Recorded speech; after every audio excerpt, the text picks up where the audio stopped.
A finales del siglo XVIII, el más glorioso reino de Europa enfrentaría a un poderoso enemigo: el poder de su propio pueblo.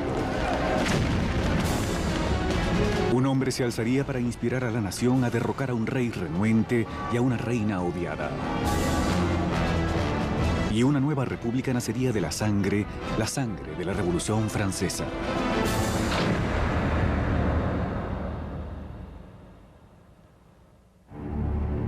«1794, la prisión de la Conciergerie, una fortaleza impenetrable en las riberas del Sena. Húmeda e infestada de ratas, se le conocía como la antesala de la muerte. Adentro, la voz de la joven nación está a punto de ser silenciada. Mientras cortan su cabello y desnudan su cuello para la cuchilla de la guillotina, Maximiliano Robespierre se prepara para pagar el precio por el cataclismo que ha generado: la explosión de eventos que se convirtieron en la Revolución Francesa. La Revolución Francesa fue ese momento extraordinario cuando el pueblo comenzó a creer que podía realmente rehacer todo en la sociedad, que no solo podían cambiar las políticas y las instituciones, sino la propia naturaleza humana mediante la acción política. La Revolución Francesa realmente constituye la encrucijada del mundo moderno donde todo comenzó a cambiar de rumbo. La revolución hizo que el mundo feudal le volviera la espalda a la tradición aristocrática y trazara un nuevo y violento curso hacia el futuro.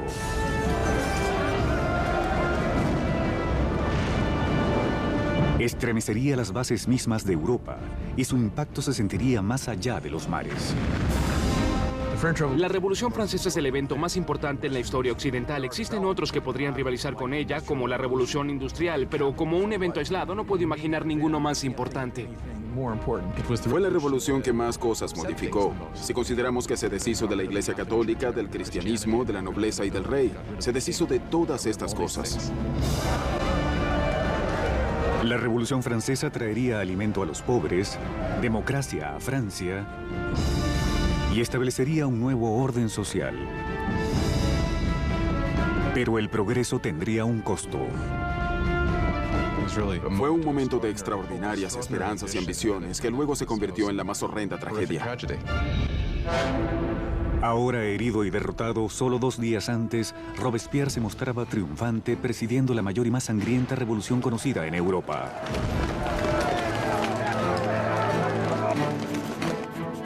Era tan fiel a sus ideales que fue llamado el Incorruptible.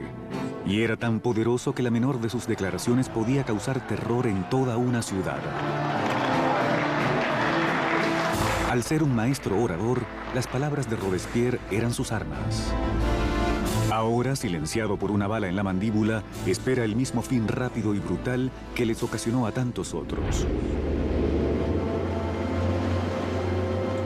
La revolución está a punto de aniquilar a uno de los suyos.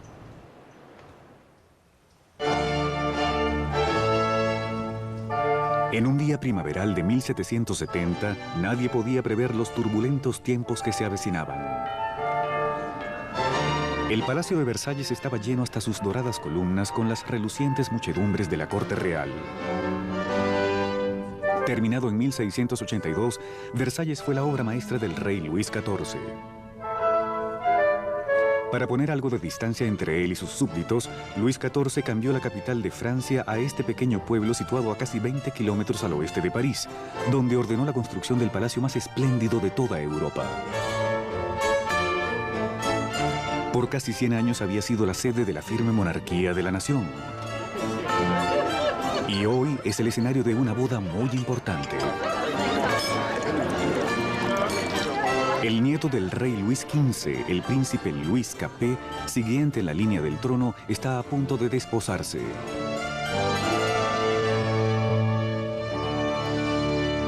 Con solo 15 años en el día de su boda, Luis Capet se muestra tímido y vacilante, y con pocas de las características esperadas de un futuro rey, y menos aún de un esposo. Luis era un adolescente regordete, tímido y dolorosamente inadecuado, sin ninguna habilidad social. La amante de Luis XV, Madame du Barry, lo llamaba un joven gordo y malnacido. Era simplemente un pelmazo. A Luis XVI le era muy difícil tomar decisiones. Las evadía todo el tiempo.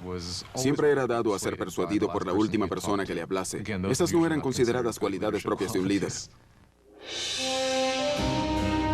El matrimonio de Luis fue una unión política entre la familia real de Austria, los Habsburgo, y su propia familia, los Borbones. La boda simbolizaba el final de una vieja rivalidad y el inicio de nuevos lazos regionales. La joven novia llegaba a Francia, una linda joven de 14 años de grandes ojos. María Antonieta. María Antonieta era una archiduquesa de Austria.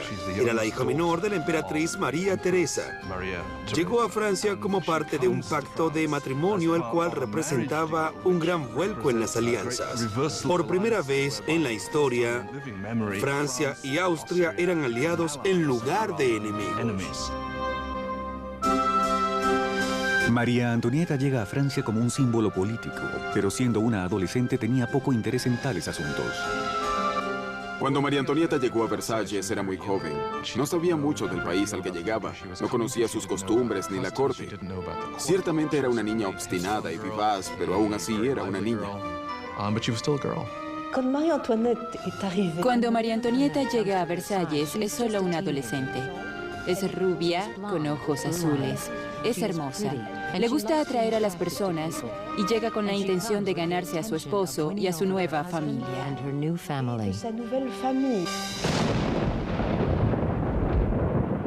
En la noche de la boda hubo una tormenta agorera. Pero adentro, la grandiosidad de la ceremonia ilumina el palacio cuando los recién casados se dirigen a la alcoba real. En una ancestral ceremonia que anima simbólicamente la concepción de un heredero, los cortesanos del rey están presentes cuando la extraña y joven pareja sube al lecho nupcial por primera vez. La multitud está encantada y la expectativa aumenta.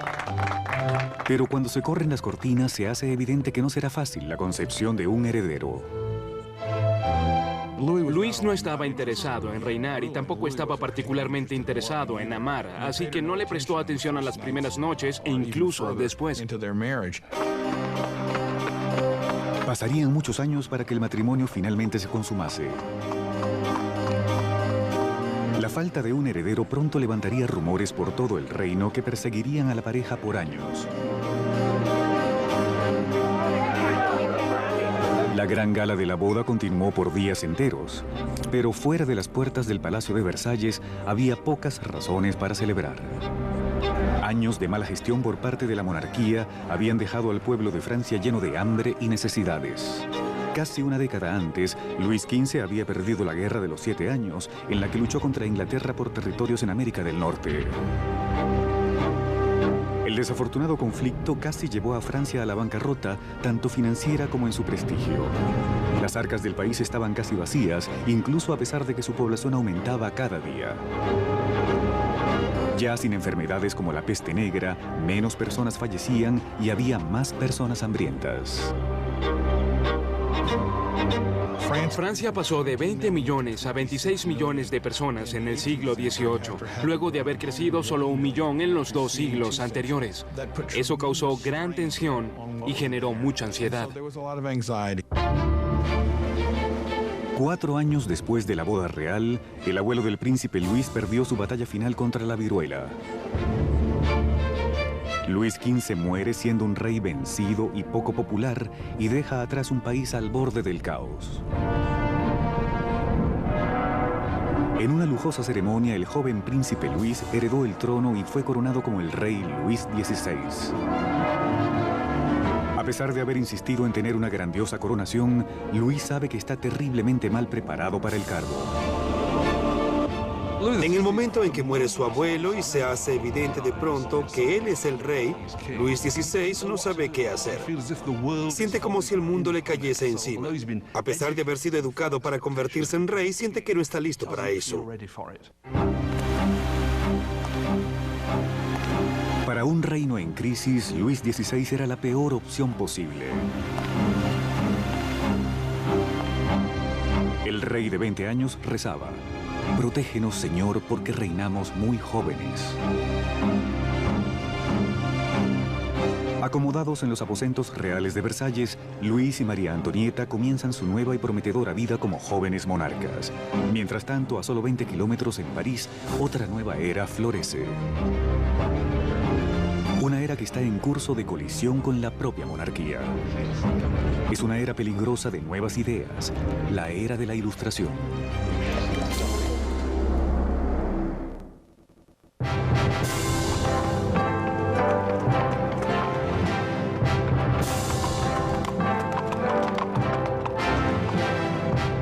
Al acercarse el carruaje real a la prestigiosa Universidad Louis le Grand en París, las muchedumbres se acercaban para ver a la realeza.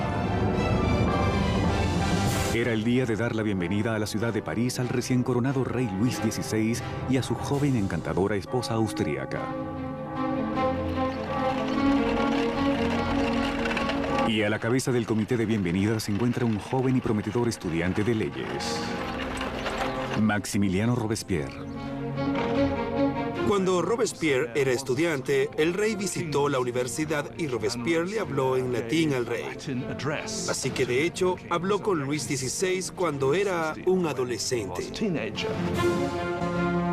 El rey apenas notaba al joven Robespierre mientras éste daba su respetuoso discurso en latín. Pero años después, sus destinos se cruzarían nuevamente en circunstancias diferentes, mucho más oscuras. Era uno de esos rituales que suceden siempre en todas las escuelas y sin embargo estaba cargado de ironía, ya que tenemos a un joven Robespierre leyendo un discurso en honor del hombre que luego mataría.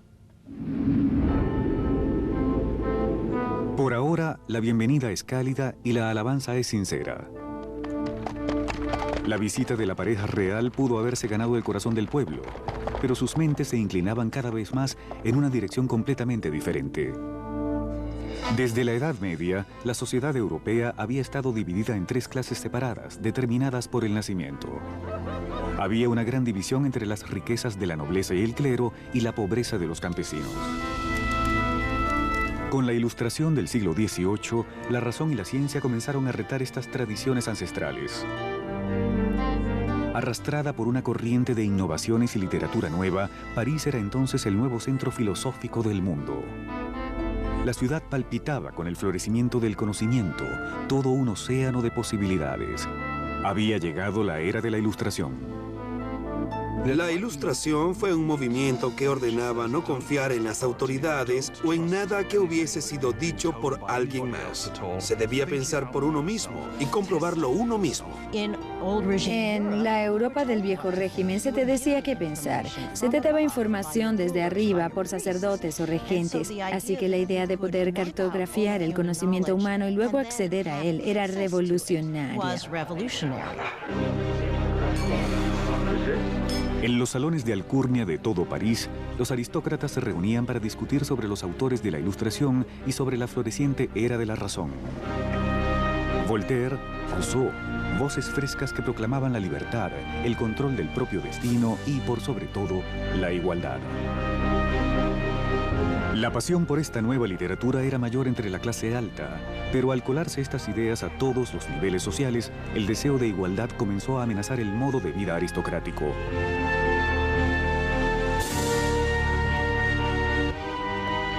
Lo realmente peligroso era que con el tiempo se cuestionaría la razón de que los aristócratas fuesen privilegiados. ¿Por qué es el mundo como es? ¿Podemos cambiarlo para hacerlo un lugar mejor? ¿No es posible el progreso? Todo eso terminaría por minar la idea de que la monarquía, la aristocracia y la jerarquía eran naturales.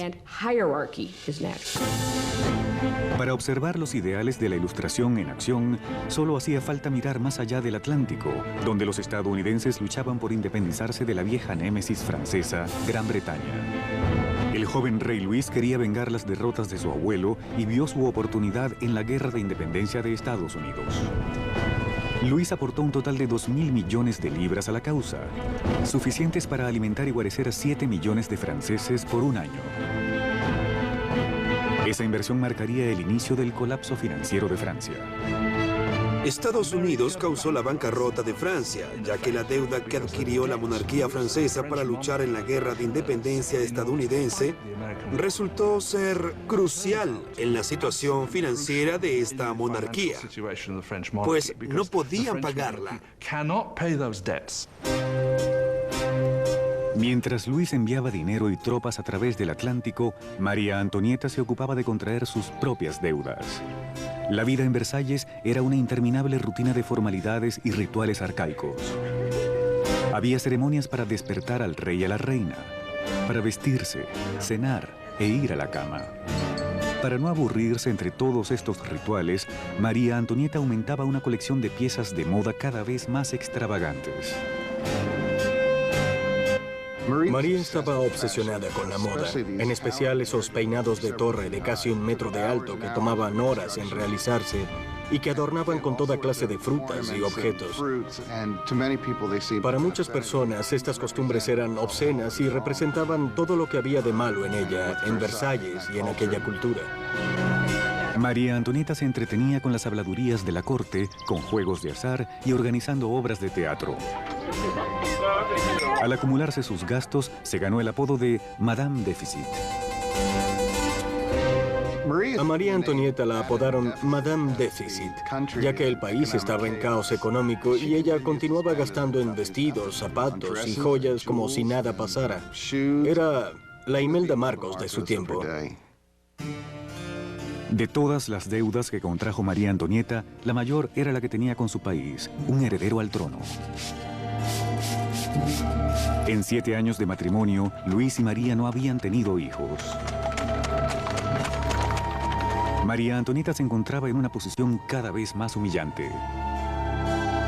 El trabajo de la reina es producir un heredero varón al trono. Era absolutamente esencial que hubiese un hijo.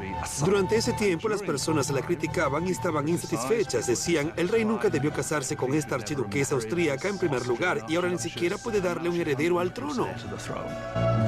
María Antonieta estaba desesperada. El apetito de Luis por la comida era evidente. Pero el sexo, a todas luces, no estaba en el menú. Il y a toute une correspondance entre l'ambassadeur d'Autriche et la... María Teresa, la madre de María Antonieta, se preguntaba, si una joven tan hermosa como mi hija no puede motivarlo, ¿qué está sucediendo? Luis XVI y su joven esposa María Antonieta no habían podido concebir por 7 años, y esto empañaba el comienzo de su reinado. Ya que el pasatiempo del rey era la cerrajería, había muchas canciones maliciosas sobre Luis el cerrajero, que no podía encontrar el ojo de la cerradura. El desinterés de Luis por el sexo era percibido como una falta de bríos como rey. Finalmente, luego de 1 año de frustraciones y presiones de la corte, a Luis se le diagnosticó una condición tratable conocida como fimosis. Luis tenía una deformidad que hacía la excitación extremadamente dolorosa, por lo que no se consumó la unión hasta que se realizó el procedimiento quirúrgico para corregirla. Pero le tenía terror al procedimiento, por lo que tomó años convencerlo. Cuando finalmente lo hizo, listo. Luego de una simple cirugía, la pareja pudo tener a su primera hija, María Teresa. Pero el daño que sufrió la imagen de María Antonieta durante años no podía borrarse fácilmente. Desde comienzos de la década de 1780 habían circulado libelos por todo el país con sátiras pornográficas del rey y la reina. Panfletos obscenos hacían burla de la impotencia de Luis y presentaban a María Antonieta como una ramera en una corte libertina y decadente. La imagen de la monarquía en el pueblo se deterioraba debido al empeoramiento de la situación en el campo. Una serie de malas cosechas y la desregulación habían elevado el precio de la harina, generando una escasez del propio corazón de la dieta francesa, el pan. Pero las privaciones naturalmente acababan en las puertas de Versalles. Mientras la pareja real continuaba viviendo extravagantemente, las quejas quedaban en el papel. Una queja fue llevada directamente a la corte real. ¿Sabe por qué hay tanta gente necesitada? Porque su lujuriosa existencia devora en un día el sustento de 1000 hombres. ¿El hombre tras esta queja? El mismo joven que solo pocos años antes alabó al rey y a la reina luego de su coronación. Maximiliano Robespierre. Con él, el pueblo pronto ganaría una voz que pedía libertad, igualdad y revolución.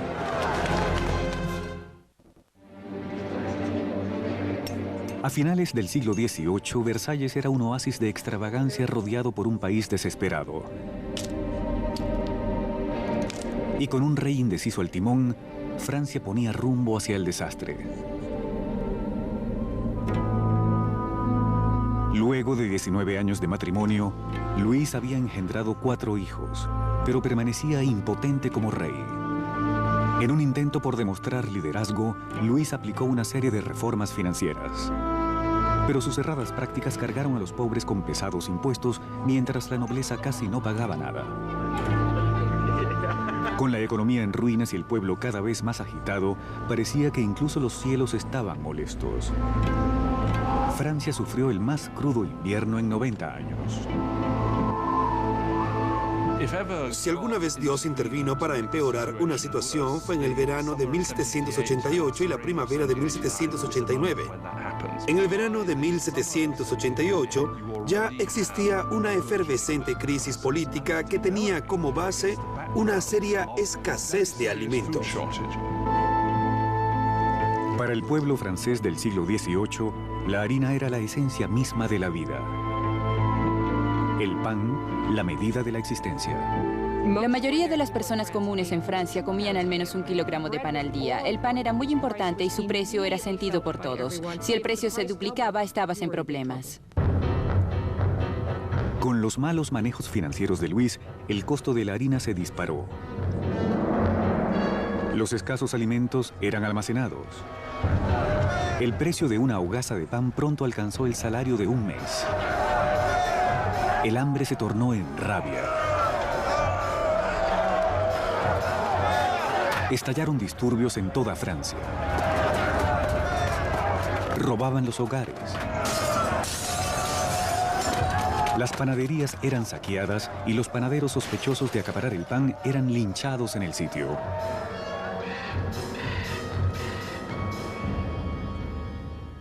Con la economía en caos, los bancos forzaron a Luis a contratar un ministro de finanzas, Jacques Necker. Siendo un pensador ilustrado, Necker era popular con el pueblo de una forma que Luis solo podía envidiar. Jacques Necker fue sin duda el ministro más popular en la primavera de 1789, pues había expresado su postura públicamente de que era deber del gobierno el asegurarse que hubiese suficiente pan y grano para todos. Con el país en crisis fiscal, Necker presionó a Luis para convocar una reunión del tradicional cuerpo representativo del reino, los Estados Generales. Era la primera vez que los representantes eran convocados en 175 años. Francia estaba organizada políticamente en algo llamado los 3 estados. El primer estado era el clero, el segundo era la nobleza y el tercer estado eran todos los demás. Según cálculos actuales, los 2 primeros estados ocupaban 3% de la población y el tercer estado el 97% restante. Mucha gente sentía que era muy injusto para el tercer estado, que contenía la mayoría de la población, tener solo 1/3 de los diputados. Sentían que era muy injusto que se tratase de un parlamento de 3 cámaras donde 2 de ellas, la nobleza y el clero, podían siempre vencer a los terceros. 4 de mayo de 1789. Un joven y hábil abogado y político llegó a Versalles. Maximiliano Robespierre llegó como diputado ante los Estados Generales para luchar por una voz justa para el pueblo que representa el tercer estado. Siendo un huérfano de la provincia, Robespierre se había hecho un académico gracias a una prestigiosa beca, llegando a ser un orador elocuente. Su apariencia era impecable. Nunca tenía un cabello o una frase fuera de lugar.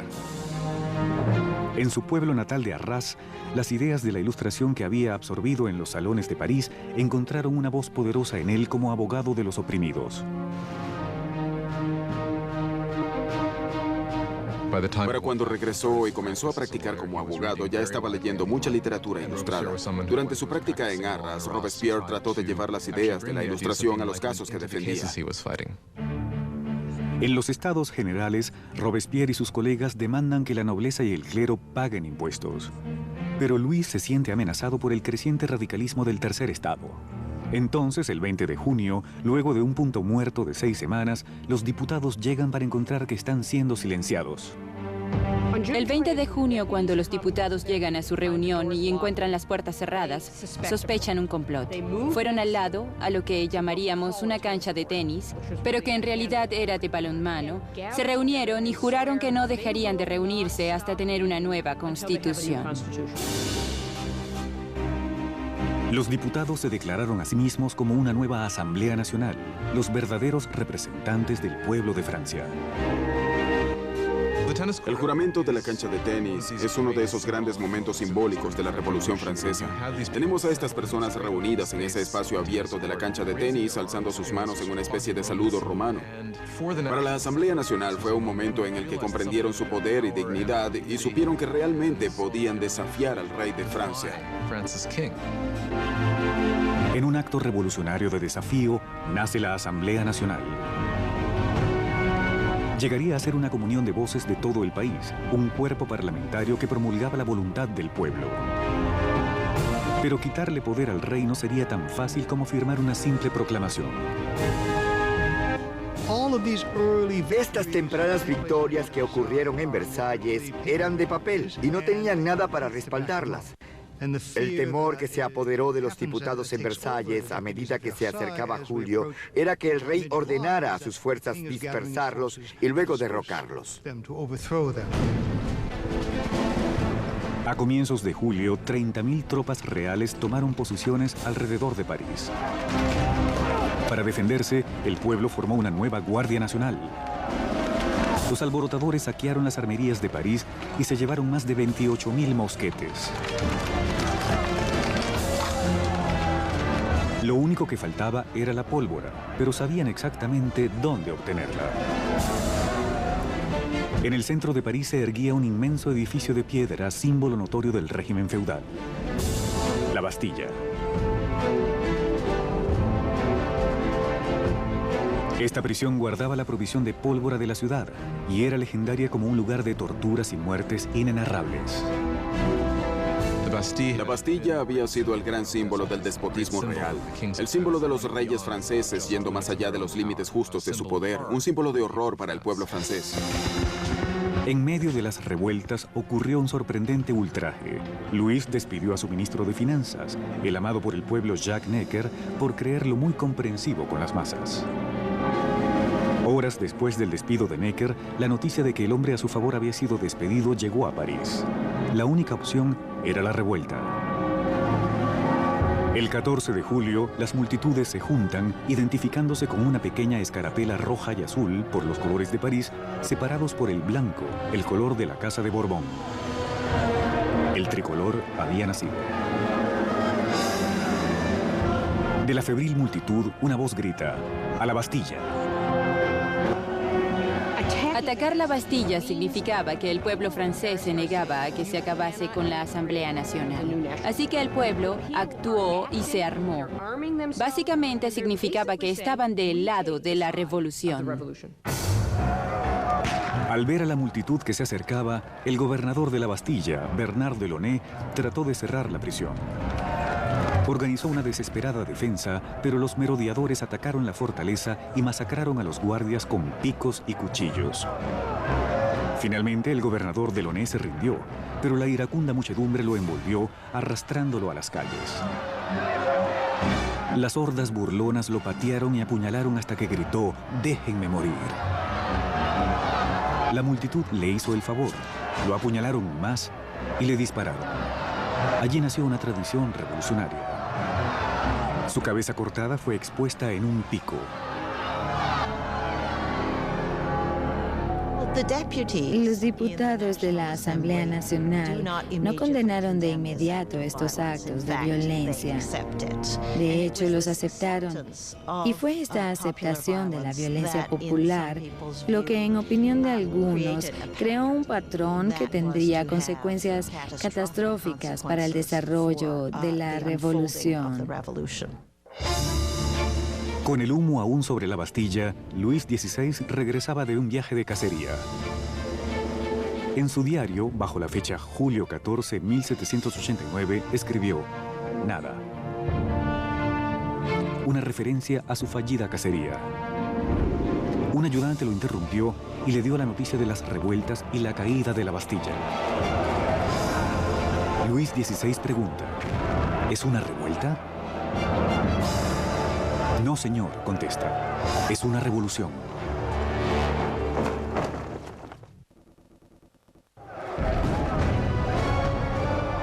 La victoria de la Bastilla desató la Revolución Francesa.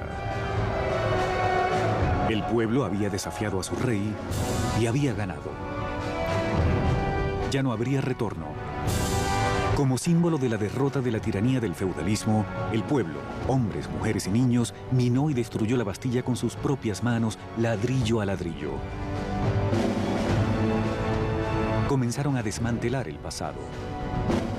Los franceses comenzaron el proceso de derribar la Bastilla tan aprisa como pudieron. Al carecer de explosivos potentes, esto se hizo muy arduamente, pero con un enorme vigor. Los ladrillos fueron regalados o vendidos como emblemas de la demolición del despotismo. La energía en las calles vigorizaba a la Asamblea Nacional. Se redactó una carta en pocos días llamada Declaración de los Derechos del Hombre. Bajo este nuevo y atrevido documento, las arcaicas distinciones de clases tendrían que ser abolidas y todos los hombres debían ser considerados verdaderamente iguales. La Declaración de los Derechos del Hombre fue un documento promulgado por la Asamblea Nacional. En él se decía que la soberanía pertenecía al pueblo, a la nación. No se mencionaba al rey en ninguna parte. Al redactar este documento, la Asamblea estaba de hecho dándose poder a ella misma. Con la nueva Asamblea Nacional como su vocero, los ciudadanos de Francia se dispusieron a cambiar la propia naturaleza de su mundo. Demandaban una monarquía constitucional, derechos iguales para todos y justicia bajo leyes razonables. Para darles mayor voz a los llamados de revolución, Robespierre exigió mayor libertad de prensa, que había sido amordazada bajo el viejo régimen.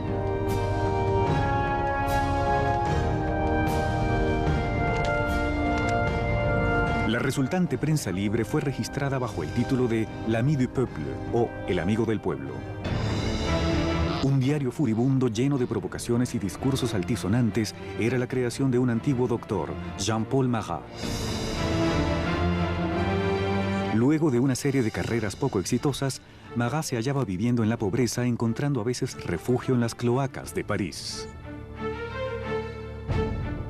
Fue allí donde contrajo una dolorosa enfermedad de la piel que lo confinaba a tomar largos baños medicinales.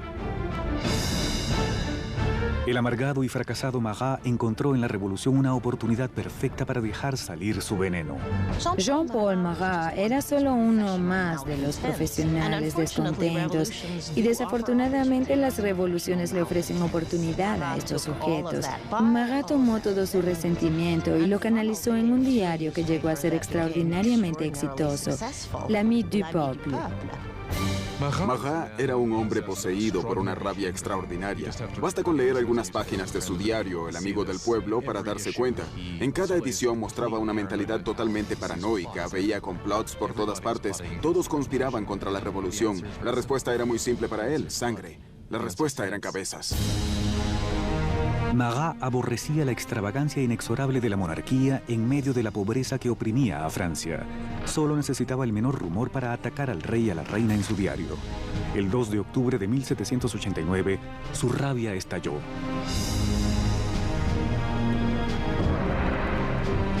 La noticia de que el rey había ofrecido una fiesta en Versalles llegó a París. Se decía que la decadente monarquía había arrojado al suelo la nueva bandera tricolor, símbolo de la revolución, y la habían pisoteado. Marat estaba furioso. Reportó el insulto en su diario justo cuando una nueva amenaza se avecinaba. El rey había ordenado a sus tropas moverse a posiciones alrededor de París otra vez. Con el suceso de la Bastilla todavía fresco en la mente del pueblo, Marat los incitó frenéticamente a entrar en acción. Pueblo de París, es hora de abrir los ojos. Salgan de su letargo. Despierten. Una vez más. Despierten. 5 de octubre. El día amanece con el furioso repicar de las campanas. Las mujeres se reúnen cerca del ayuntamiento para protestar por la escasez de pan. El temor a las tropas reales que se acercan se mezcla con la rabia generada por la noticia de la fiesta ofensiva del rey. Pronto miles de personas marchan hacia Versalles con picos y armas en mano. Las mujeres llevaban sus quejas al rey. En el corazón de la multitud estaban las famosas poissardes, las temibles pescaderas de los mercados centrales que eran conocidas por ser fornidas y temerarias. Estaban armadas con enormes cuchillos para limpiar pescado y eran muy musculosas a causa de las cajas que cargaban. Nadie deseaba molestar a estas damas. Estas mujeres eran de las barriadas pobres que se veían afectadas por el alza en el precio del pan y la escasez de los productos. Repentinamente se dieron cuenta de que debían actuar. Es extraordinario que la mayoría no podía siquiera escribir su nombre, y así se hicieron protagonistas de un proceso histórico. En el palacio, la noticia de la multitud que se aproxima llega a la recámara de la reina. La leyenda dice que fue entonces cuando María Antonieta pronunció la frase más famosa que nunca dijo. María Antonieta no dijo, si no tienen pan, que coman pastel. Eso es un mito. María Antonieta, desafortunadamente, quizá nunca notó la pobreza de su país, el tiempo suficiente para decir algo así. Al concentrarse las mujeres cerca de las puertas, Luis se dio cuenta de que la revolución ya no podía ser ignorada. Había llegado a sus puertas. Accedió a firmar la Declaración de los Derechos del Hombre, pero la multitud continuó creciendo durante la noche. En la mañana, 20.000 personas acampaban en las afueras del Palacio Real. Para terminar con los siglos de distancia entre el rey y sus súbditos, las masas furiosas exigen que el rey y la reina se muden a París. Indeciso y débil, como siempre, Luis no responde. Su vacilación provocaría la furia de la multitud y pondría las vidas de la familia real en grave peligro. Al no obtener de inmediato la aceptación de lo que pedían, realmente parecía que iban a masacrar a la reina. La multitud de mujeres entró violentamente al palacio pidiendo a gritos la sangre de la reina. Masacraron a los guardias, los decapitaron y pusieron sus cabezas en picos. Parecían espíritus malignos que gritaban por el palacio, dennos sus entrañas, dennos su cabeza, yo quiero una pierna, yo quiero un brazo. Creo que estaban tan frenéticas que de haberla encontrado la habrían cortado en pedazos.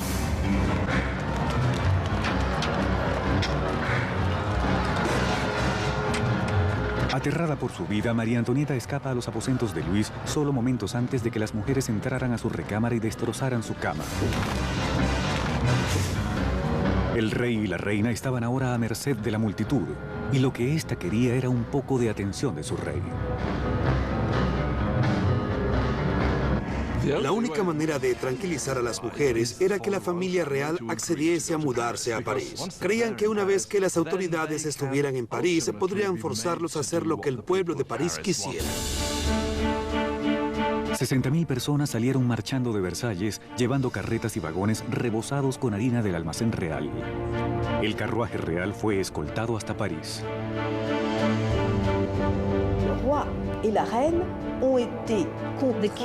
El rey y la reina fueron forzados a ir a París con las cabezas de sus guardias, quienes habían sido masacrados en el palacio y decapitados. Fue un momento de violencia desenfrenada. Maquillaron las cabezas y las desfilaron frente al carruaje del rey y la reina. El rey y la reina tuvieron que instalarse en el Palacio de las Tullerías. Nunca más volverían a estar en Versalles. Una vez que la familia real se mudó a París, fueron de hecho prisioneros de la ciudad. Ellos lo sabían igual que todo el mundo. Había grandes limitaciones en lo que podían hacer. Eran prisioneros de la ciudad capital, no hay duda de eso. Versalles fue abandonado y la asamblea se residenció en París. El poder estaba ahora en manos del pueblo. Francia tendría democracia y nuevas leyes, y una nueva y despiadada forma de justicia aparecería en el escenario de la revolución. La guillotina.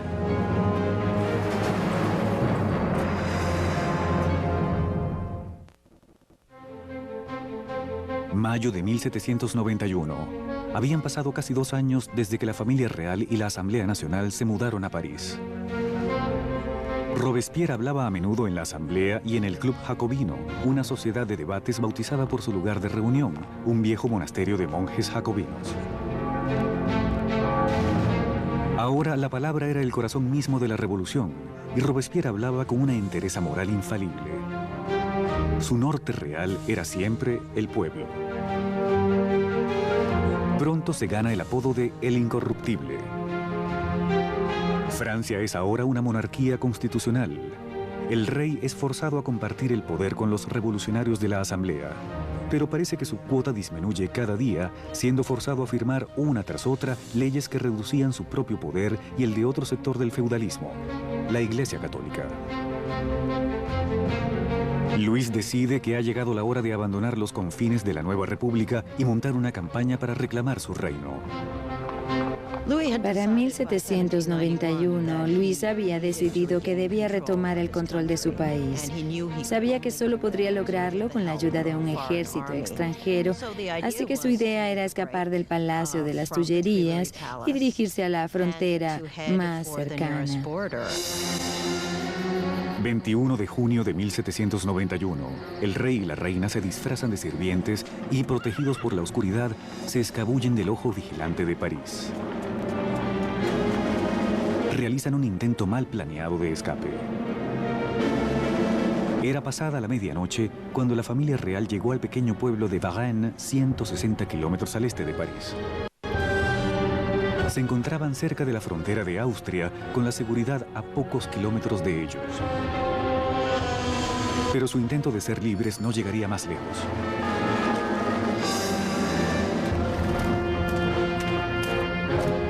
Los rumores de los movimientos reales los habían precedido a Varennes. Un oficial del pueblo detiene el carruaje y les pide sus pasaportes.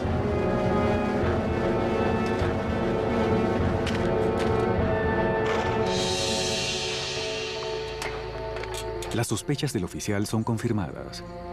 Era la firma del propio rey. El pueblerino está sobrecogido ante la vista de su rey. Pero los guardias revolucionarios cercanos no muestran ninguna reverencia por la familia real en fuga. Esperaba que las personas lo reconocieran y que habría una rebelión en su favor.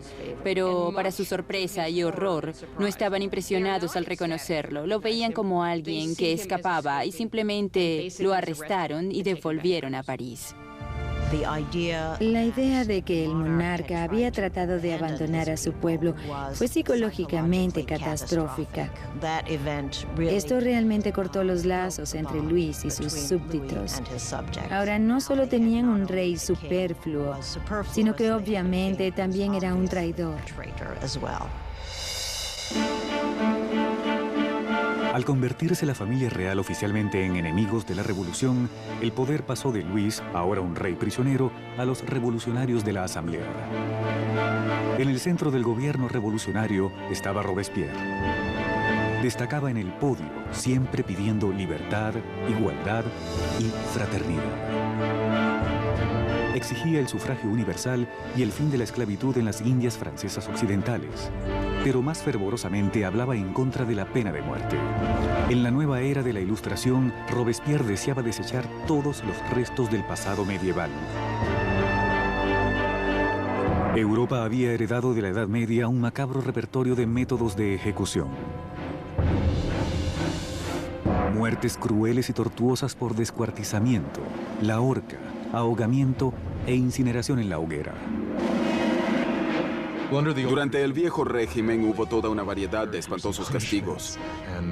La decapitación estaba reservada a la nobleza y una de las cosas que la revolución quiso desde el principio fue hacer a todos iguales en la muerte. Simbólicamente querían el mismo castigo para todos. A pesar de la oposición de Robespierre, una nueva máquina de la muerte se convierte en el foco de atención en París. Joseph Finias Guillotin, un médico e inventor, ideó una nueva máquina de decapitación, convirtiendo la vieja decapitación en una experiencia humanitaria. El doctor Guillotin describe su nuevo aparato a la asamblea. El mecanismo cae como un trueno, y la cabeza vuela, la sangre brota, y el hombre ya no existe. Siempre a favor del derramamiento de sangre, el periodista Marat imprime un entusiasta discurso en su diario anunciando el nombre del nuevo aparato: la guillotina. Pronto se ganaría el apodo de la cuchilla nacional. Los revolucionarios franceses creían en los valores humanos. Creían que no debía causarse sufrimiento innecesario. Y lo que les atraía de la guillotina era su rapidez. Además, era eficiente. Y hasta donde podemos saber, ya que nadie ha regresado para contarlo, era indolora. La guillotina silenciaría a los enemigos internos de la revolución, cualquier sospechoso de conspirar para regresar al rey a su trono. Pero eran los enemigos que rodeaban a Francia los que más le preocupaban a la asamblea. Existía el creciente temor de que parientes de la familia real que habían escapado a Austria lanzarían una contrarrevolución armada. La asamblea decide hacer un ataque preventivo, una declaración de guerra a Austria. Pero Robespierre se opuso. Robespierre era una de las voces solitarias que se oponían a la guerra por pensar que el enemigo la ganaría. Temía que el país no estuviese listo, que no contase con un ejército capaz de derrotar al enemigo y que el enemigo, por lo tanto, podría invadir y destruir la revolución. Robespierre perdió el debate. En abril de 1792, la Asamblea le declaró la guerra a Austria, un país regido por la familia de María Antonieta. Crecía el fervor nacional. Si Austria derrotaba al ejército revolucionario, Luis sin duda reclamaría su trono.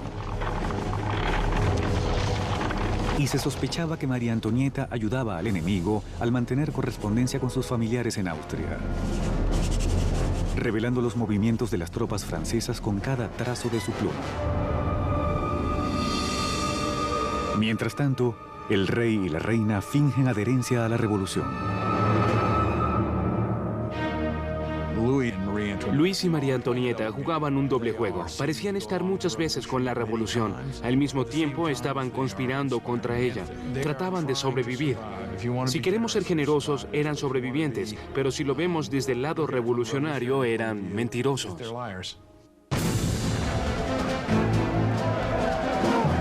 Mientras el ejército francés sufría grandes bajas en la frontera, llegó a París la noticia de que el aliado de Austria, Prusia, se había unido a la invasión. Las tropas enemigas se movilizaban bajo las órdenes del duque de Brunswick, un general prusiano. La atmósfera en París estaba tensa. De pronto, los diarios parisinos imprimen una carta del duque de Brunswick. El manifiesto amenazaba con destruir París si sus majestades, el rey o la reina, sufrían algún daño. Pero esta amenaza tuvo el efecto contrario.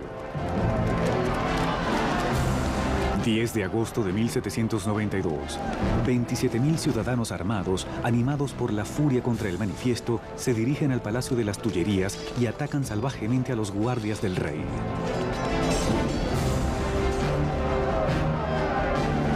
Al final del día, hay más de 800 víctimas en ambos bandos. El rey buscó su seguridad en la asamblea, pero la monarquía estaba acabada. A Luis se le quita oficialmente su título. La República Francesa había nacido. La cuchilla de la guillotina fue bautizada con la sangre de los últimos guardias de Luis.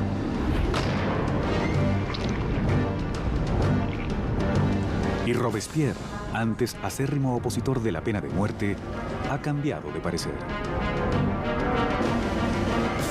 El nacimiento de la República solo podía comenzar con la muerte de un rey. El nuevo y escalofriante aparato del doctor Guillotin pendía sobre París como una advertencia. Era la pena por desafiar las leyes y el orden revolucionario. Había sido bautizado con la sangre de los guardias reales y pronto acabaría con el propio rey. Para agosto de 1792, el rey había sido depuesto y la familia real estaba en prisión. Robespierre y sus jacobinos se enfrentaban con el sector del moderantismo de la Asamblea, los girondinos, por el control del gobierno nacional. Pero en las calles de París existía un nuevo movimiento político. Como símbolo del rechazo a la tradición aristocrática, los ciudadanos comunes se rehúsan a utilizar los bombachos hasta las rodillas o culottes de los aristócratas. Se hacían llamar los sans-culottes o los sin bombachos. Los sans-culottes se consideraban a sí mismos como el verdadero pueblo francés.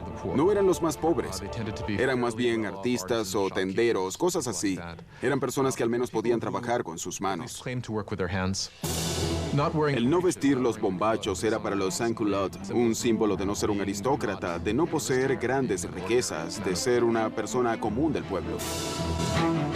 Los sans-culottes tomaron el control del gobierno de la ciudad de París, mientras los jacobinos y los girondinos conducían al país desde la Asamblea Nacional, ahora llamada la Convención. La Convención intentaba comandar el asediado ejército francés que rápidamente perdía terreno ante Austria y Prusia. Mientras luchaba contra los enemigos en la frontera, el gobierno revolucionario también se enfrentaba a los enemigos internos. Traidores realistas que podrían entregarles París a los invasores. Más de 1000 personas son arrestadas y puestas en prisión. Sacerdotes, periodistas, hombres y mujeres comunes. Robespierre se concentraba en la crisis interna, pero su amigo, el ministro de Justicia, Georges Danton, motivaba a jóvenes y viejos a unirse a la guerra en la frontera. Era gregario y altisonante, al contrario de Robespierre. Pronto el nombre de Danton se escuchaba en todo París. Danton es un personaje casi irreal, un hombre lleno de vida y ampuloso, gran bebedor y Casanova que se consideraba de las clases altas y educadas, pero que realmente era un hombre que, al contrario de Robespierre, podía identificarse físicamente con la clase trabajadora. Al acercarse el enemigo, la furibunda retórica de Danton moviliza al pueblo, inspirando a muchos a unirse al frente. Hubo un momento célebre cuando los ejércitos austríaco y prusiano estaban invadiendo, en el que se puso frente al pueblo de París y les gritó: valor, valor, valor por siempre. La patria se ha salvado. Fue realmente una de las personas que logró movilizar al pueblo contra los invasores. Fue un momento extraordinario. Al unirse al ejército muchos de los hombres sanos y robustos, París quedó indefensa, con las cárceles llenas de prisioneros políticos. Surgió entonces el temor de que estos serían imposibles de contener. Marat hace un sangriento llamado a los ciudadanos revolucionarios para que bajasen a las prisiones y masacraran a los prisioneros. Los ejércitos extranjeros avanzaban sobre París. Si lograban entrar en contacto con todos estos enemigos acérrimos de la revolución en las prisiones, los resultados habrían sido terribles para el pueblo. En la primera semana de septiembre llegaron noticias desastrosas desde el frente. Prusia había tomado Verdun, un pueblo en la vía hacia París. El enemigo estaba a pocos kilómetros. El temor que oprimía a la ciudad alcanzó su punto máximo. Los sans-culottes asaltaron las prisiones y desataron un furioso ataque contra los prisioneros. No dejarían a ningún traidor con vida. Los sans-culottes entraron en las prisiones, en especial aquellas en las que estaban los sacerdotes refractarios, los nobles y los prisioneros políticos, y comenzaron a realizar sus propios juicios sumarios. Eran muy cortos y casi siempre terminaban en masacre. Las mujeres fueron violadas o mutiladas. A los sacerdotes les sacaron las entrañas y a los aristócratas los desmembraron. En una terrible masacre, más de 1.600 personas fueron asesinadas en pocos días. Cuando la noticia de la masacre de septiembre se esparce por Europa, los enemigos de la revolución sienten repulsión.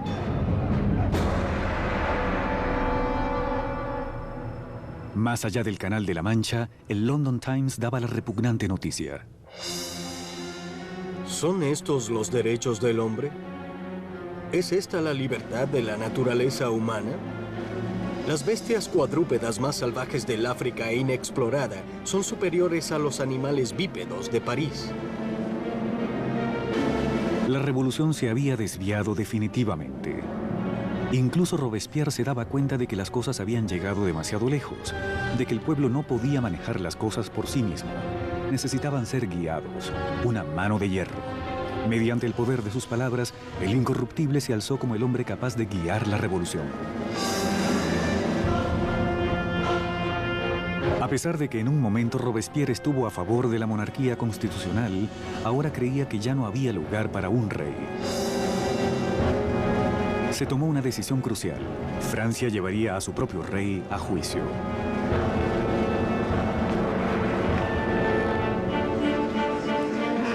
El veredicto ya estaba decidido, así que el único debate fue por el castigo. El ala del moderantismo, los girondinos, piden perdonarle la vida, lo que los aísla dentro de la convención. Los girondinos se cristalizaron como la facción en la convención que debatía sobre el rey, ya que si bien deseaban una república, no estaban tan seguros de que el rey tuviese que morir. Pero los girondinos son sobrepasados por los jacobinos, quienes pedían sangre. ¿Por qué deseaban los jacobinos la muerte del rey? Creo que querían matarlo, ya que, como dijo brillantemente Robespierre, hay que matar al rey para que la revolución pueda vivir. Si el rey tiene razón, entonces la revolución se equivoca. En todos los sistemas que han existido, solo ha habido una pena para la traición y esa es la muerte. Así que, de ser el rey culpable de traicionar a su país en tiempo de guerra, entonces el argumento era que debía sufrir la muerte de un traidor. El 20 de enero de 1793, Luis XVI es declarado culpable. Se leyó la sentencia. El rey debía morir.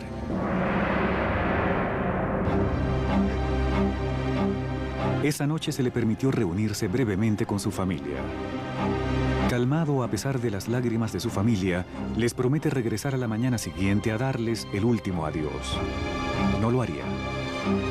No podía soportar la angustia de su familia y no podía debilitarse en su camino a la guillotina.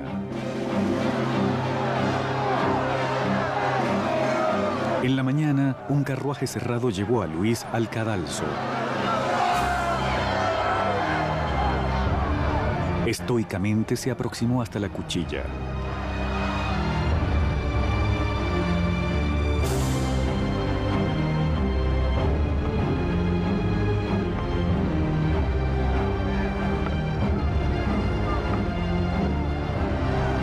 Intentó dar un discurso. Confío que mi muerte será por la felicidad de mi pueblo, pero lloro por Francia y temo que pueda sufrir la ira del Señor. Pero los guardias ahogaron su discurso con los tambores.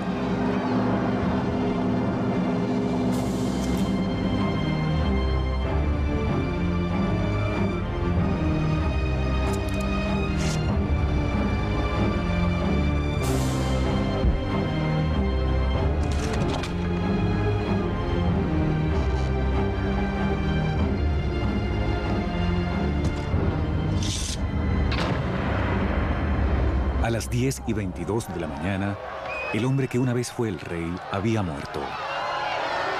En la prisión, María Antonieta escuchó el disparo de los cañones anunciando la muerte de su esposo y se sumió en la desesperación.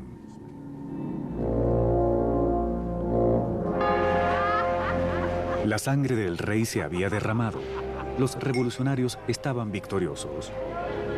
Pero pronto los enemigos de la revolución se anotarían una victoria.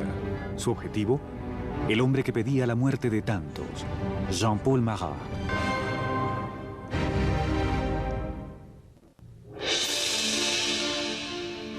La ejecución del rey Luis XVI constituyó la mayor victoria para los revolucionarios. Un momento de cambio cuando una joven nación, la República Francesa, nacía de la sangre. Para finales de 1792, los radicales jacobinos, creyendo que la joven revolución estaba en peligro de ser saboteada por los traidores, comenzaron a utilizar métodos cada vez más violentos. Pero los girondinos, representando al pueblo campesino de Francia, deseaban frenar la creciente violencia por temor a que condujese a una guerra civil. Su oponente más visible, Jean-Paul Marat, contraataca a los girondinos con tirajes furibundos de su diario en los que denunciaba a aquellos sospechosos de confabular contra la revolución. Marat, quien ya una vez había pedido la ejecución de 200 personas, ahora quería que rodaran 200.000 cabezas. Si observamos el periodismo de Marat, notamos que su principio básico era el ser más extremista que nadie y pedir la muerte de muchas personas. Siempre decía que si solo se cortasen algunas cabezas, las cosas funcionarían bien. Y si no funcionaban, con cortar algunas cabezas más lo haría. Repentinamente, las personas de París comenzaron a masacrarse unas a otras y Marat fue el primero en reclamar el crédito por eso.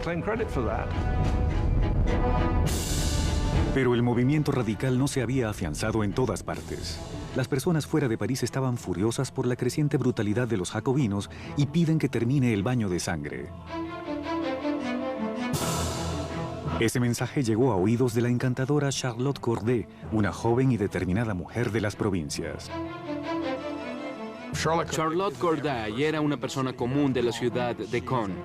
Estaba horrorizada por los asesinatos que se cometían y, quizá con razón, consideraba a Marat uno de los autores de todo eso, ya que había sido un instrumento del lado radical de la revolución.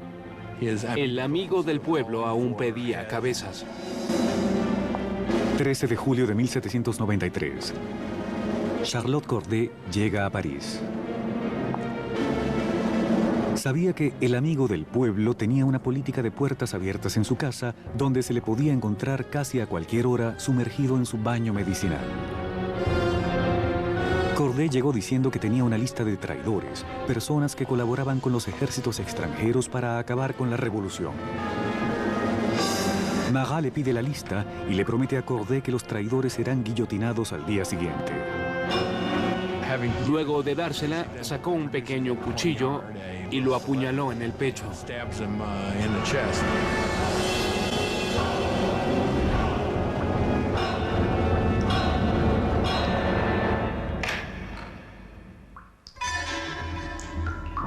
El llamado amigo del pueblo murió instantáneamente.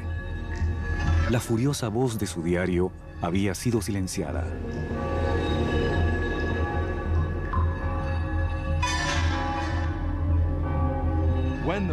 Cuando la revolución se tornó sanguinaria, era muy fácil decir que era culpa de Marat. Eso afirmaban aquellos que lo odiaban o temían.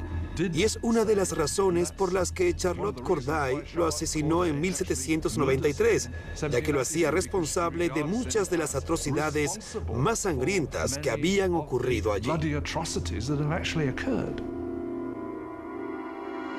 Corday no intentó escapar. Durante su juicio no se mostró arrepentida.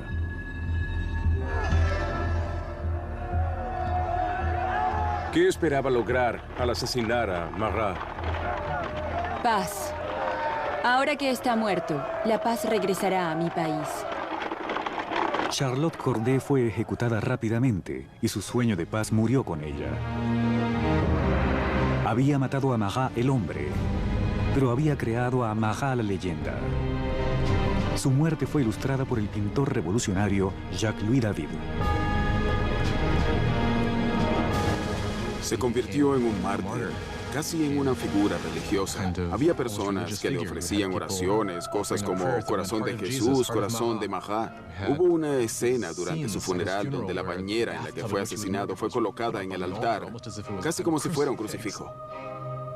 Si observa la pintura de la muerte de Mahat hecha por David, se ve claramente que el cuerpo de Mahat está cubierto de la misma manera que el de Cristo en las representaciones clásicas de la piedad y el descenso de la cruz. Así que obviamente se identificaba a Mahat con Cristo. Mahat representaba al nuevo tipo de Dios de la República Radical. Robespierre estaba celoso de la adoración que le brindaban a Marat, pero siempre pragmático, volcó su atención hacia los asuntos más urgentes. A pesar de que Marat había muerto, aún había otros que deseaban sangre. Sangre real. La Conciergerie, la oscura antesala de la muerte. 8 meses después de la ejecución de su esposo y a solo pocos días de la muerte de Charlotte Corday, María Antonieta es encerrada allí en una horrible celda, completamente sola.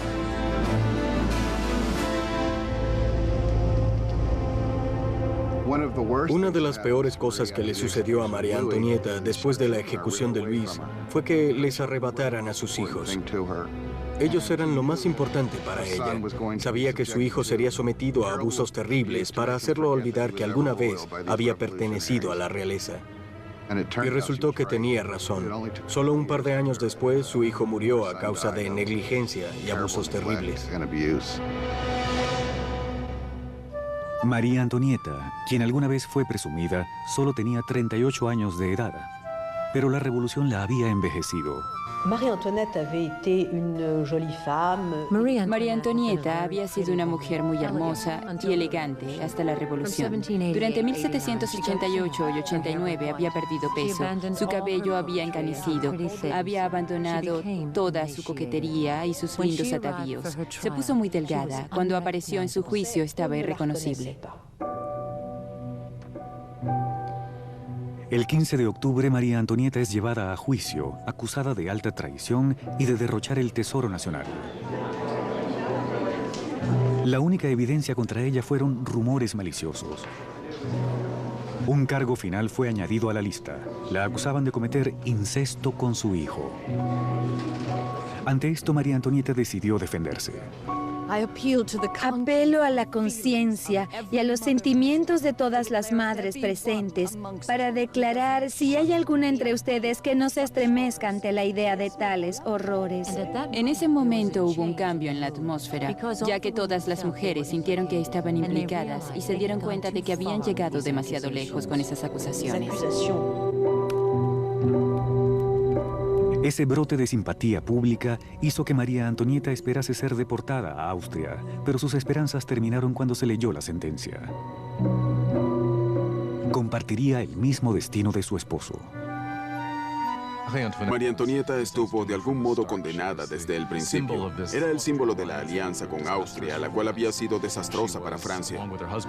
Era junto a su esposo motivo de burla a causa de su aparente disfunción sexual. Y era un símbolo de la cultura cortesana, en un momento en que esta era vista como algo completamente corrupto y terrible para el país. Por todo eso era odiada como ninguna reina de Francia lo había sido antes. Era aborrecida e injuriada. En su celda escribió una última carta despidiéndose de sus hijos y su familia, prometiendo ser valiente. Su largo cabello gris fue cortado en preparación para la cuchilla.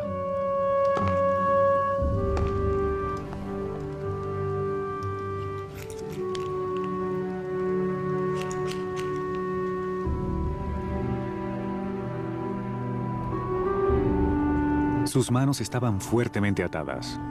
Esperaba ver un carruaje para ser escoltada fuera de la prisión, pero en su lugar encontró una carreta para criminales comunes.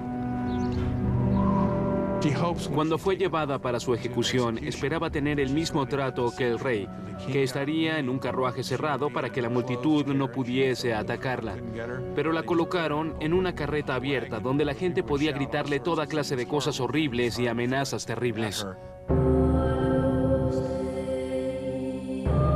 Siendo solo una sombra de la soberana que alguna vez fue, María Antonieta mantuvo su dignidad real mientras se sentaba en la carreta abierta y era desfilada por las calles de París.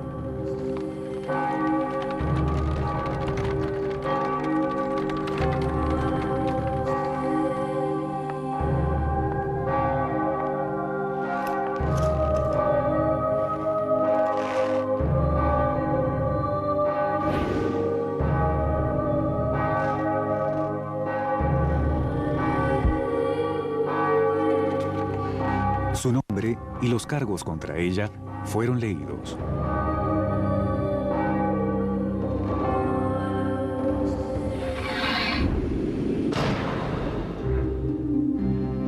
La última reina de Francia estaba muerta. Varios días después, luego de incontables ejecuciones, los miembros de la Convención Nacional se dieron cuenta del desperdicio inútil de vidas al ver que muchos de sus colegas eran víctimas de la guillotina. Danton expresó: la revolución es como Saturno, devora a sus propios hijos. Y agregó: la revolución, mis amigos, no puede hacerse con agua de rosas. El derramamiento de sangre apenas comenzaba.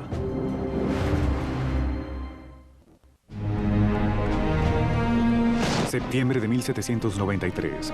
A 4 años de la Revolución, Francia estaba siendo destrozada. Había insurrecciones violentas en las provincias y enormes pérdidas en la vacilante guerra contra Europa.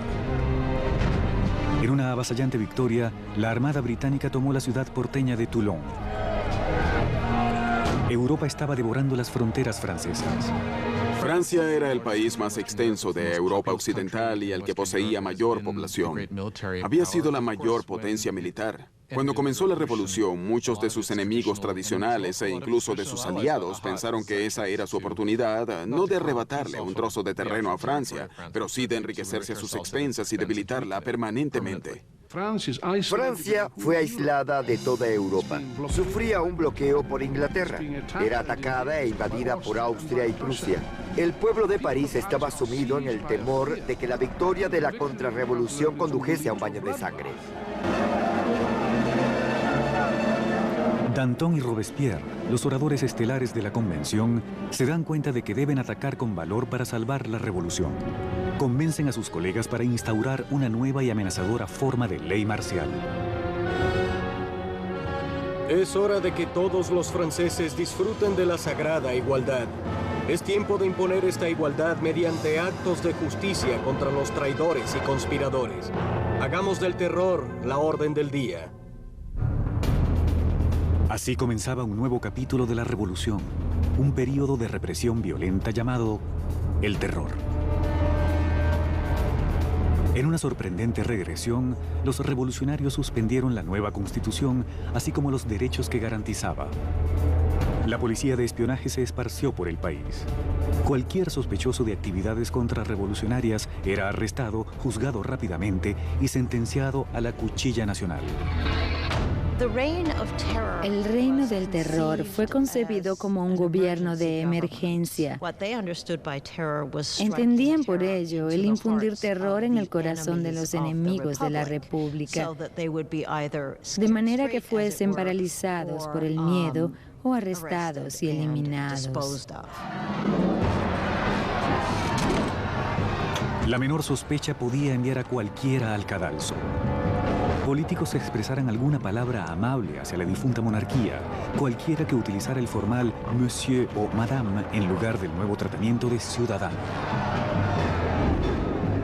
El aire estaba cargado de paranoia. Los vecinos se denunciaban unos a otros. El incesante sonido de las carretas de criminales se escuchaba por las calles de París. La ejecución estaba en las cabezas de todo el mundo, ya que sabían que en París había policías espías por todas partes. Se colocaban en las filas para el pan, escuchando lo que las mujeres decían y denunciándolas si no les gustaba lo que oían. Podían entregar a una persona no solo por quejarse del precio del pan, sino por no ser lo suficientemente entusiasta sobre el rumbo que estaban tomando las cosas y los éxitos de la revolución. Así que casi cualquier comentario podía meterlos en problemas. La convención organizó un tribunal revolucionario que realizaba juicios y ejecuciones con despiadada eficiencia. Para consolidar su poder, formaron un consejo de 12 hombres llamado Comité de Seguridad Pública. Al final, el poder debía delegarse en un grupo más pequeño, y ese grupo fue el Comité para la Seguridad Pública. Fue un grupo de 12 personas que realmente gobernaron Francia como una dictadura colectiva. La maestría oratoria y visión revolucionaria de Robespierre pronto lo convirtieron en la temible voz guía del comité. Y esa voz pedía más sangre.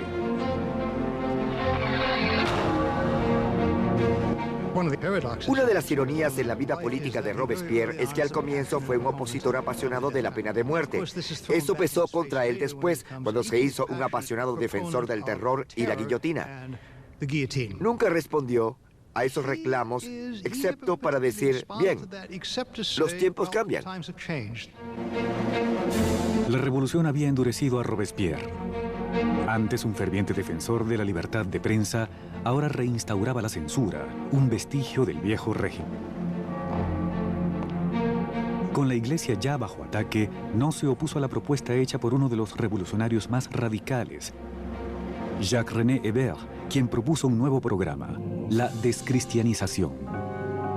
Cuando la crisis de la guerra y las rebeliones internas alcanzaron su apogeo, la gente comenzó a pensar que la raíz de todos los problemas eran los sacerdotes y la religión, y que lo que debían hacer para resguardarse de los enemigos de la revolución era destruir el poder de la Iglesia católica.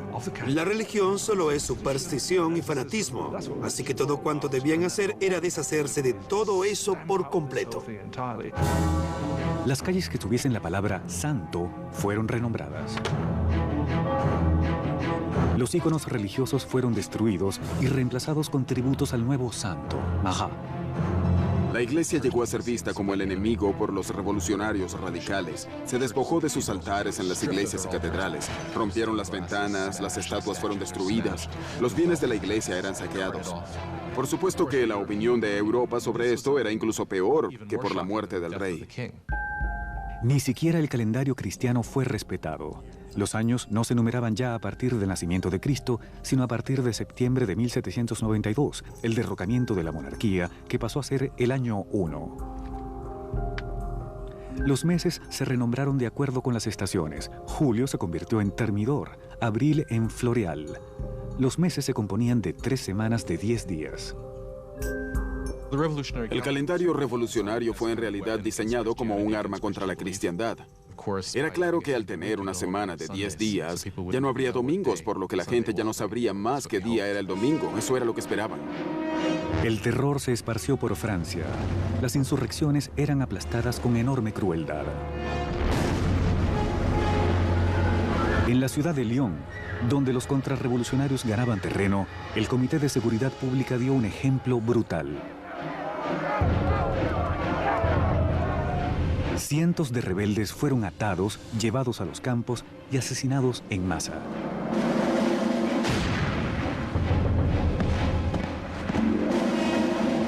Una región llamada La Vendée, en el oeste de Francia, también se había convertido en un bastión contrarrevolucionario.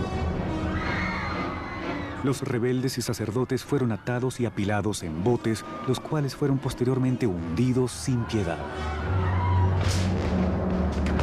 Unas 100.000 personas fueron asesinadas solo en La Vendée. En París, la guillotina caía a un ritmo cada vez mayor.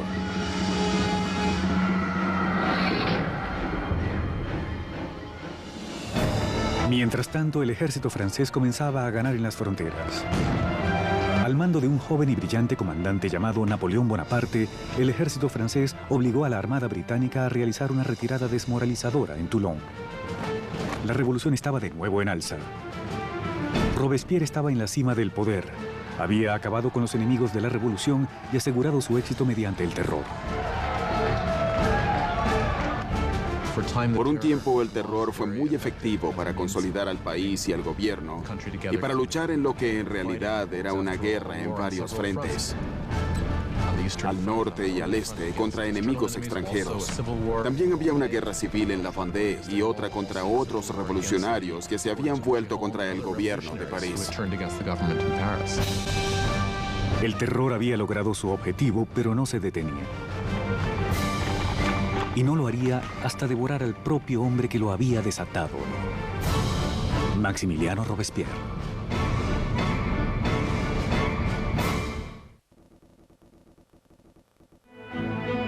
Con la sangre del período de El Terror, Maximiliano Robespierre había salvado la revolución. Un ejército vigorizado rechazaba los ataques en la frontera y el disentimiento interno había sido eliminado. En la cima de su éxito, Robespierre soñaba ahora con una meta aún mayor: utilizar más terror para crear un nuevo tipo de sociedad, una república de virtud. A republic of virtue. Por virtud, él entendía virtud cívica. Era un principio activo para Robespierre. Usted no podía ser un ciudadano virtuoso simplemente obedeciendo las leyes y manteniendo baja su cabeza. Debía participar activamente en las labores del Estado, y eso para Robespierre incluía destruir a los enemigos de la República. El 5 de febrero de 1794, Robespierre dio un discurso en el que describió su filosofía. El terror sin virtud es desastroso, pero la virtud sin terror es impotente. Él asociaba el terror con la virtud. En ese momento, en su pensamiento, el terror se convirtió en un instrumento para crear virtud. Pero otros no estaban de acuerdo. Para Danton, la revolución iba por el camino equivocado. Tanto él como sus seguidores, los dantonistas, creían que era hora de acabar con el terror. Había logrado su propósito, pero corría el peligro de volverse contra los propios revolucionarios. Para la primavera de 1794, las cosas comenzaron a mejorar. La situación de los alimentos ya no era tan crítica y la guerra iba mejor. Danton planteaba que era necesario crear nuevas bases para el gobierno. Debían tratar de normalizar las cosas. Robespierre creía que era muy pronto. Danton comenzaría entonces a organizar un grupo para discutir el tema del final del terror. Robespierre vería esto como una amenaza directa para el gobierno y no como una simple diferencia de opiniones sobre el rumbo de la política. Lo vería como una potencial traición. Y en la República de Virtud de Robespierre solo había una respuesta para la traición. Los dantonistas son apresados y rápidamente sentenciados a muerte. Robespierre había enviado a miles al cadalso, pero se sentía incómodo con la sangre de las ejecuciones. No asistiría a la decapitación de sus antiguos amigos y aliados. Al subir al cadalso, Danton gritó: Solo me arrepiento de irme antes que esa rata, Robespierre.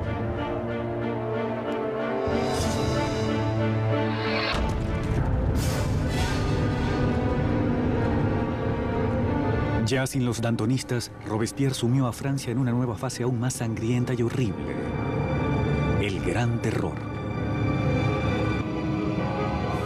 El Gran Terror es el nombre que se le da a la última fase del período del terror, desde la primavera hasta el verano de 1794. Es el período en el que se incrementaron las ejecuciones y cuando la paranoia, especialmente en París, pero en realidad en toda Francia, comenzó a crecer exponencialmente. Es posible contabilizar el número de ejecuciones hasta llegar a casi 800 por mes en París. Al final era incluso mayor.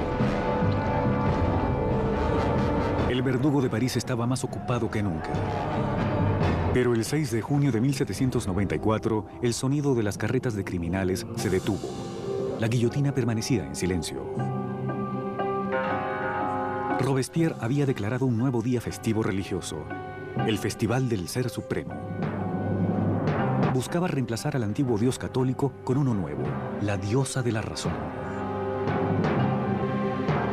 Robespierre nunca fue un ateo y nunca apoyó las políticas ateas. Pensaba que las personas necesitaban de una divinidad para adorar, así que ayudó a patrocinar este culto llamado Culto al Ser Supremo con un extraordinario cuadro viviente en París. Creo que fue en junio de 1794, había coros de personas vestidas de blanco cantando, había una especie de montaña de papel maché construida en el centro de París, y en el momento cumbre el propio Robespierre emergía de esta montaña vestido con una toga y comenzaba a descender. Creo que entonces muchas personas pensaron, ¿quién se cree este sujeto? ¿Se cree Dios? ¿Se cree el rey? Mientras el gran terror se consolidaba, los colegas de Robespierre vieron el festival como la despedida de Robespierre del reino de la realidad. Había quienes pensaban que Robespierre había llegado a una posición tan extrema e irracional que no podían echarse atrás. Creían que su fanatismo lo había consumido y que realmente había enloquecido. Nuevamente las sospechas de Robespierre parecían enfocarse en sus allegados. El 27 de junio, en ese entonces el 9 de Thermidor, se presentó en la convención y pronunció un discurso amenazador. Sería el último discurso de su vida. Robespierre cometió un error táctico. Apareció el día anterior a su arresto y anunció que tenía una nueva lista de enemigos de la República, pero que no la entregaría. Por lo tanto, todo el mundo temía estar en esa lista. Cuando llegó al día siguiente para entregarla, fue arrestado antes de poder hablar. Un inesperado coro de voces acalla a Robespierre. Se queda en silencio y sorprendido. Los diputados lo declaran un forajido y lo expulsan de la convención. Robespierre y varios de sus seguidores son llevados al ayuntamiento, donde permanecen vigilados esa noche. A la mañana siguiente se escuchan disparos y los guardias se apresuran al segundo piso. Al derribar las puertas se encuentran con una horrenda escena. Uno de los aliados de Robespierre se había arrojado por la ventana. Otro se había disparado en la cabeza. Encontraron a Robespierre semiconsciente, con una herida de bala en la cara. Su mandíbula estaba destrozada por un aparente intento de suicidio. Robespierre pasó sus últimas horas sobre la mesa del Comité de Seguridad Pública, en la misma sala donde había conducido al terror hasta su punto más sangriento. Fue incapaz de responder a los insultos y humillaciones de sus antiguos colegas. El gran maestro de la oratoria había sido silenciado.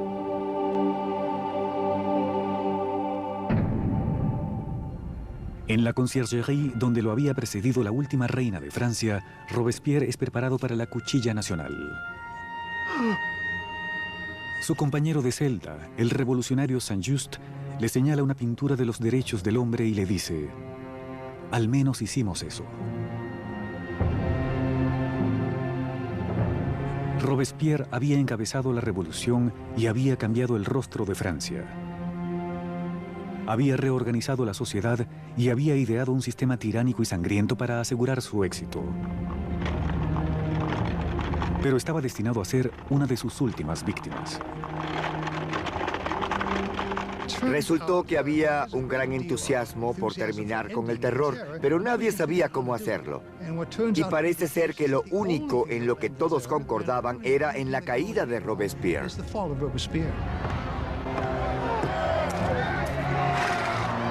El 27 de julio de 1794, la guillotina cayó sobre el incorruptible. Y la última sangre de El Terror fue derramada. El terror murió con Robespierre, pero no la revolución. Los derechos del hombre, la democracia, la nueva república, los logros de la revolución sobrevivirían por mucho tiempo a todos los revolucionarios. Francia entraría en un período de incertidumbres, paralizada entre el temor a otra época de terror o, aún peor, a un regreso a la monarquía opresora que la precedió. Luego de 5 años de parálisis, el poder se concentró nuevamente en las manos de un solo hombre: Napoleón Bonaparte. Los historiadores no están de acuerdo sobre el final de la revolución. Algunos creen que murió con la aparición de Napoleón. Otros mantienen que la revolución vivió hasta el siglo XIX y más allá.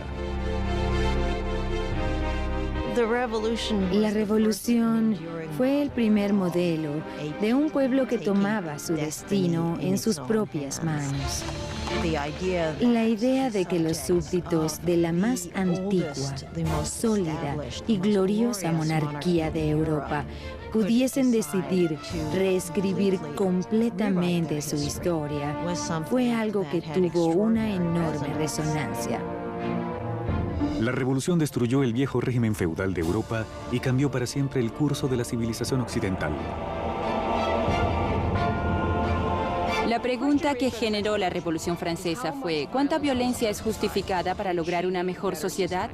¿Tienen las personas el derecho de derrocar lo que ven como un sistema injusto y sustituirlo por aquel que creen de corazón que es más justo? ¿Cuánta violencia se justifica para lograr eso? Aún enfrentamos esa pregunta. Mientras Robespierre y sus colegas estaban atareados llevando a su país hacia el futuro, muchos de ellos debieron preguntarse cuál sería el resultado final. Más de 200 años después del nacimiento de la República Francesa, el fantasma de Robespierre se cierne sobre las revoluciones, desde Rusia hasta Vietnam y desde China hasta América Latina. Los experimentos franceses con la democracia han inspirado modelos en todo el mundo. Donde quiera que la tiranía surja, el grito de justicia será eterno. Por libertad, igualdad y fraternidad. Por revolución.